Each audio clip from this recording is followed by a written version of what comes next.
रुकन कानून साज कौंसिल बीआरएस कल्वाकुंटला कविता ने रियासत की कांग्रेस हुकूमत बिलखुसूस चीफ मिनिस्टर रेवंत रेड्डी पर संगीन और सनसनीखेज इल्जामात आयद किए और कहा कि रियासती हुकूमत एक मुनज़्ज़म और ख़तरनाक साजिश के तहत तेलंगाना की कीमती अराजियात को रहन रखकर रियासत को दिवालिया की तरफ ले जा रही है। वो तेलंगाना भवन में पुरहुजूम प्रेस कॉन्फ्रेंस से खिताब कर रही थी कि कविता ने दावा किया कि Telangana state industrial infrastructure corporation TGIC के तहत 1.75 लाख एकड़ अराजी को रहन रखने की साजिश की जा रही है ताकि हजारों करोड़ के कर्ज़जात लिए जा सके।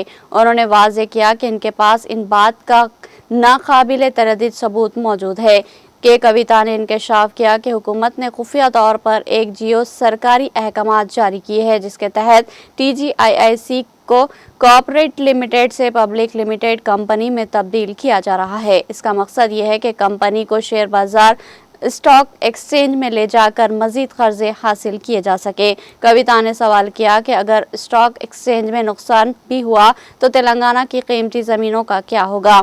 बीआरएस लीडर ने इल्ज़ाम आयद किया कि रियासती हुकूमत ने इस इंतहाई अहम फैसले को अवाम से खुफिया और पोशीदा रखा है। उन्होंने कहा कि रेवंत रेड्डी को ना तेलंगाना के अवाम के मुस्तकबिल और ना ही रियासत की दौलत के तहफ़्फ़ुज़ की फ़िक्र है। ये अफसोसनाक अमर है कि रियासत की दौलत और वक़ार को खतरे में डाल दिया गया है। कविता ने पुरज़ोर मुतालबा किया कि TGIC को पब्लिक लिमिटेड कंपनी बनाने के फैसले को फिलफौर वापस लिया जाए। उन्होंने इल्ज़ाम आयद किया कि गुज़िश्ता 16 माह के दौरान रेवंत रेड्डी हुकूमत ने 1.8 लाख करोड़ रुपये के कर्ज़जात हासिल किए, लेकिन इन भारी कर्जों से ना कोई स्कीम मुकम्मल हुई और ना ही कोई तरक्याती मंसूबा शुरू किया गया। उन्होंने निशानदेही की कि ना महालक्ष्मी स्कीम नाफिज की गई, ना एक तोला सोना दिया गया, ना दीगर अवामी वादे पूरे किए गए।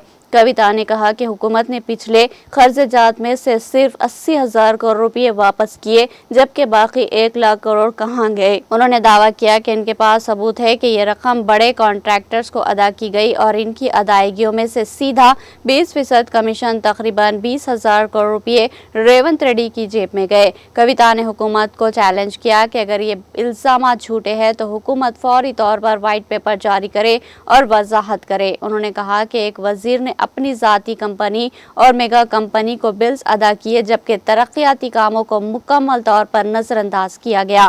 बीआरएस लीडर ने इंकशाफ किया कि हुकूमत ने कांचा गच्ची बौली में 400 एकड़ ज़मीन रहन रखकर 10,000 करोड़ रुपये का कर्ज लिया है। रियासती हुकूमत दरख्तों और कुदरती वसाइल को तबाह कर रही है और माहौलियाती तवाज़ुन बर्बाद करने की कोशिश कर रही है, जिस पर आलमी माहौलियाती कारकुनान भी तशवीश का इजहार कर रहे हैं। कविता ने वाज़ेह ऐलान किया कि बीआरएस और तेलंगाना के अवाम रियासत की अराजियात और वक़ार पर दाव पर लगाने की साजिश के खिलाफ हर मुहाज पर आवाज़ बुलंद करेंगे और कानूनी व अवामी जद्दोजहद करेंगे। అందరికీ నమస్కారం। ఈ రాష్ట్రంలో కాంగ్రెస్ ప్రభుత్వం వచ్చినప్పటి నుండి ప్రతి సందర్భంలో పోయిన ప్రభుత్వం అప్పులు ఎట్లా చేసింది, రాష్ట్రాన్ని ఎట్లా దివాలా తీసిపించింది అనేటటువంటి అంశాల మీద మాట్లాడడం, అదేవిధంగా పదే పదే వేల కోట్ల రూపాయలు అప్పులు తీసుకొని రావడం, ఖజానా మీద భారాన్ని పెంచడం, కానీ తెచ్చినటువంటి అప్పుతోనే ఒక్కటి కూడా పనికొచ్చేటటువంటి పని చేయకపోవడం అన్నది మనం గత 16 నెలలుగా చూస్తున్నటువంటి సందర్భం. అంతేకాకుండా మన రాష్ట్రానికి సంబంధించినటువంటి గౌరవ ముఖ్యమంత్రి గారు నిన్నగాక మొన్న మాట్లాడినటువంటి మాటలు కూడా మనందరం కూడా చూసినాం. తెలంగాణ ఆత్మగౌరవాన్ని కించపరిచే విధంగా, నేను ఒక రాష్ట్ర ముఖ్యమంత్రిగా ఎక్కడికి పోతున్నా నన్ను చెప్పుల దొంగను చూసినట్టు చూస్తున్నారని అంత నీచమైనటువంటి మాటలు, నిజంగా అట్లాంటి మాటలు చెప్పాలంటే ఇబ్బంది అనిపించినా ఆయన నోటి నుండి అట్లాంటి మాటలు వినడం అన్నది తెలంగాణ ప్రజలకు అవమానం. అది సీఎం చైర్కి అన్నది పక్కన పెడితే మనది అన్ని రాష్ట్రాల్లాగా కాదు. మనం ఆత్మగౌరవంతో పోరాటం చేసి 60 ఏళ్ళు సాధించుకున్నటువంటి రాష్ట్రం. అటువంటి రాష్ట్రాన్ని ఎంత గౌరవప్రదంగా మనం కాపాడుకుంటే అంత బాగుంటుంది. కానీ తెలంగాణ ఆత్మగౌరవాన్ని కించపరిచే విధంగా ముఖ్యమంత్రి గారు మాట్లాడడం బాధాకరం. అయితే ముఖ్యమంత్రి గారి మాటల వెనకాల ఆక్రోశము, బాధ వేరే ఉన్నది. ఏంది వేరేది?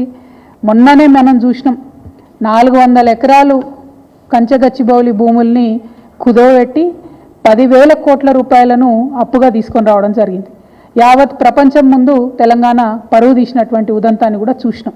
అక్కడ ఉన్నటువంటి నెమళ్లను చెట్లను అన్నిటినీ నాశనం చేస్తే ప్రపంచవ్యాప్తంగా ఉన్న పర్యావరణవేత్తలందరూ కూడా బాధపడ్డ విషయం చూసినాం.